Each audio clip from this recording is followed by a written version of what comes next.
لبيك اللهم لبيك لبيك لا شريك لك لبيك إن الحمد والنعمة لك والملك لا شريك لك۔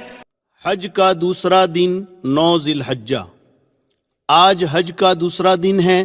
آج سے ایام تشریق بھی شروع ہو گئے، لہٰذا فجر کی نماز کے بعد فوراً مرد بلند آواز سے اور عورتیں آہستہ آواز سے تکبیر تشریق پڑھیں۔ اللہ اکبر لا الہ الا اللہ واللہ اکبر وللہ الحمد۔ تکبیر تشریق 9 ذی الحجہ کی فجر سے 13 ذی الحجہ کی عصر تک ہر فرض نماز کے بعد مرد اور عورت پر ایک مرتبہ پڑھنا واجب ہے۔ 9 ذی الحجہ کا دن بڑا ہی عظیم الشان دن ہے۔ آج آپ کو سورج نکلنے کے بعد مینا سے عرفات کی طرف روانہ ہونا ہے۔ عرفات مینا سے 6 میل پر ایک بڑا میدان ہے۔ یہاں بھی پہلے سے خیمے ٹینٹ لگے ہوتے ہیں۔ عرفات میں ایک مسجد ہے، مسجد نمیرہ۔ اس میں امام حج ظہر اور عصر ایک ساتھ پڑھاتے ہیں۔ اگر آپ بھی اس مسجد میں پہنچ کر ظہر اور عصر ایک ساتھ پڑھنا چاہیں تو پڑھ سکتے ہیں، مگر اس بات کا خیال رکھیں کہ امام اس زمانے میں صبح نجد سے آتا ہے اور مسافر رہتا ہے، اس لیے دونوں نمازوں کو 2 رکعت کر کے وہ قصر پڑھاتا ہے۔ آپ بھی اگر مسافر ہیں یعنی 15 دن سے کم آپ کا قیام ہے تو امام کے ساتھ قصر پڑھ لیں، اور اگر آپ مقیم ہیں تو آپ کو 4 رکعت پڑھنی ہے۔ لہٰذا امام جب ظہر کی 2 رکعت پڑھا کر سلام پھیر دے تو آپ جلدی سے کھڑے ہو کر بغیر سورہ فاتحہ اور سورت کے رکوع سجدے کے ساتھ 2 رکعت پڑھ کر سلام پھیر دیں۔ اس کے بعد امام کے ساتھ عصر کی نماز میں شریک ہو جائیں، اور جب امام عصر کی 2 رکعت پڑھا کر سلام پھیر دے تو آپ فوراً کھڑے ہو کر باقی 2 رکعت اسی طرح پوری کر لیں، یعنی بغیر کچھ پڑھے۔ بعض لوگ مسئلہ نہ جاننے کی وجہ سے باوجود مقیم ہونے کے امام کے ساتھ سلام پھیر دیتے ہیں۔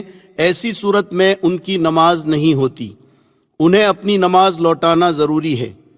مگر آج کل بزرگوں بھیڑ بہت زیادہ ہوتی ہے، بھیڑ میں ہو سکتا ہے آپ اپنا خیمہ بھول جائیں اور بھٹک جائیں، اس لیے آپ مسجد نمیرہ میں جانے کی کوشش نہ کریں اور اپنے خیموں میں جماعت کے ساتھ ظہر کے وقت میں ظہر اور عصر کے وقت میں عصر کی نماز پڑھیں۔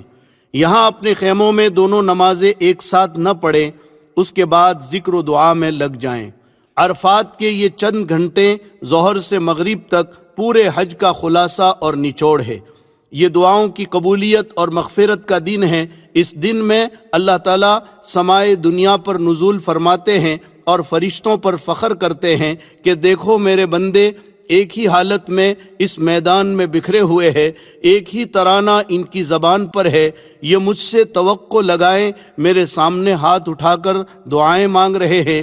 اللہ تعالیٰ کہتے ہیں میرے فرشتوں ما اراد ہؤلاء، میرے یہ بندے کیا چاہتے ہیں، کیوں جمع ہوئے ہیں؟ پھر اللہ کہتے ہیں یا ملائکتی انی اشہدکم انی قد غفرت لہم، میرے فرشتوں گواہ رہو میں نے ان تمام بندوں کی مغفرت کر دی۔ لہٰذا پوری طرح ہم اللہ کی طرف متوجہ رہیں۔ آج کا خاص کام دعا اور استغفار ہے۔ غروب تک قبلہ رو کھڑے کھڑے جتنا کھڑے رہ سکتے ہیں، پھر بیٹھ کر، پھر کھڑے رہ کر اللہ کے سامنے خوب گڑ گڑائیں، دعا کی کتاب پڑھیں۔ اس دن میں اپنے مالک کو جتنا منوا سکتے ہیں منوا لیں، اپنے لیے، گھر والوں کے لیے، والدین کے لیے، رشتہ داروں کے لیے، محسنین کے لیے، دوست و احباب کے لیے، مرحومین کے لیے اور تمام حاجیوں کے لیے اور پوری امت کے لیے خوب گڑ گڑا کر دعا مانگے۔ جس زبان میں مانگ سکتے ہیں مانگے۔ عرفات کے میدان میں زوال سے غروب تک کے وقت میں تھوڑی دیر وقوف کرنا یعنی ٹھہرنا حج کا بہت بڑا فرض ہے۔ اسی لیے حدیث شریف میں فرمایا الحج عرفہ، حج عرفہ ہی کا نام ہے۔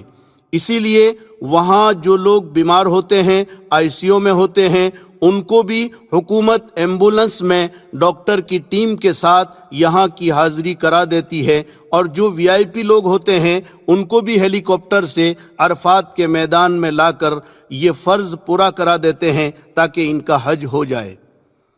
ہو سکے تو عرفات کے میدان میں یہ چند معمولات بھی کر لیں۔ عرفات کے معمولات: عرفات میں ظہر کے بعد یہ 4 عمل کریں۔ نمبر 1، چوتھا کلمہ 100 مرتبہ، لا الہ الا اللہ وحدہ لا شریک لہ، لہ الملک ولہ الحمد وہو علی کل شیء قدیر۔ نمبر 2، بسم اللہ کے ساتھ سورہ اخلاص 100 مرتبہ، بسم اللہ الرحمن الرحیم، قل هو اللہ احد اللہ الصمد لم یلد ولم یولد ولم یکن لہ کفوا احد۔ نمبر 3، درود ابراہیم اخیر میں وعلینا معہم کے اضافے کے ساتھ 100 مرتبہ، اللہم صلی علی محمد وعلی آل محمد کما صلیت علی ابراہیم وعلی آل ابراہیم انک حمید مجید وعلینا معہم۔ نمبر 4، استغفار جو آپ کو یاد ہو 100 مرتبہ، استغفر اللہ ربی من کل ذنب واتوب الیہ۔ اس کے ساتھ قرآن کی تلاوت، مناجات مقبول یا الحزب الاعظم بھی پڑھ سکتے ہیں تو ضرور پڑھیں۔ حضور اکرم صلی اللہ علیہ وسلم سے عرفات میں دودھ پینا ثابت ہے، لہٰذا سنت کی اتباع میں آپ بھی اگر میسر ہو سکے تو دودھ پی لیں یا کوئی اور چیز کھا پی لیں۔ یہاں پر ایک مسئلہ اچھی طرح سمجھ لیں کہ یوں تو عرفات کا وقت 9 تاریخ کی زوال سے لے کر 10 تاریخ کی صبح صادق تک ہے، یعنی اس درمیان میں کوئی بھی آدمی حج کی نیت سے احرام پہن کر تھوڑی دیر کے لیے بھی عرفات میں آ جائے تو وہ حاجی ہو جائے گا، مگر اس میں مغرب تک رکنا واجب ہے۔ اگر کوئی مغرب سے پہلے عرفات سے نکل جائے گا تو دم لازم ہوگا۔ مزدلفہ کی طرف روانگی: جب سورج غروب ہو جائے تو مغرب کی نماز پڑھے بغیر مزدلفہ کی طرف روانہ ہو جائیں۔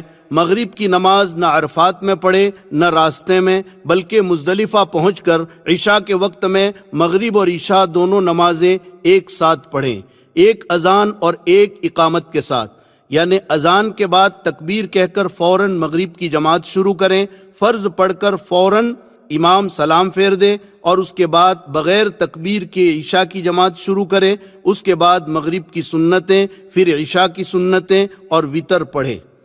مزدلفہ عرفات سے 3 میل پر ایک میدان ہے، یہاں خیمے نہیں لگے ہوتے ہیں۔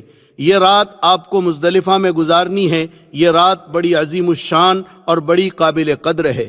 روایتوں میں ہے کہ یہ رات شب قدر سے زیادہ قابل قدر اور افضل ہے۔ روایتوں میں ہے کہ حجۃ الوداع میں رسول اللہ صلی اللہ علیہ وسلم نے عرفات میں امت کے لیے بہت کچھ مانگا، اللہ تعالیٰ نے سوائے ایک دعا کے حضور صلی اللہ علیہ وسلم کی تمام دعائیں قبول فرما لی، لیکن مزدلفہ میں پہنچ کر آپ صلی اللہ علیہ وسلم نے خود گڑ گڑا کر اللہ سے دعائیں مانگی اور اسی دعا کو پھر مانگا جو عرفات میں مانگا تھا، تو یہاں پر اللہ نے وہ دعا بھی قبول فرما لی اور آپ امت کے انجام سے بہت ہی خوش اور مطمئن ہو گئے، اور شیطان کو دیکھا کہ بہت ہی واویلا کر رہا ہے اور اپنے سر پر مٹی ڈال رہا ہے۔ لہٰذا یہ رات بڑی عظیم ہے، اس کی ہمیں خوب قدر کرنی ہے۔ فجر کی نماز کے بعد سے سورج نکلنے کے قریب تک تھوڑی دیر مزدلفہ میں ٹھہرنا واجب ہے۔ فجر سے پہلے ہرگز مزدلفہ سے نہ نکلے، ورنہ واجب چھوٹنے سے دم لازم آئے گا۔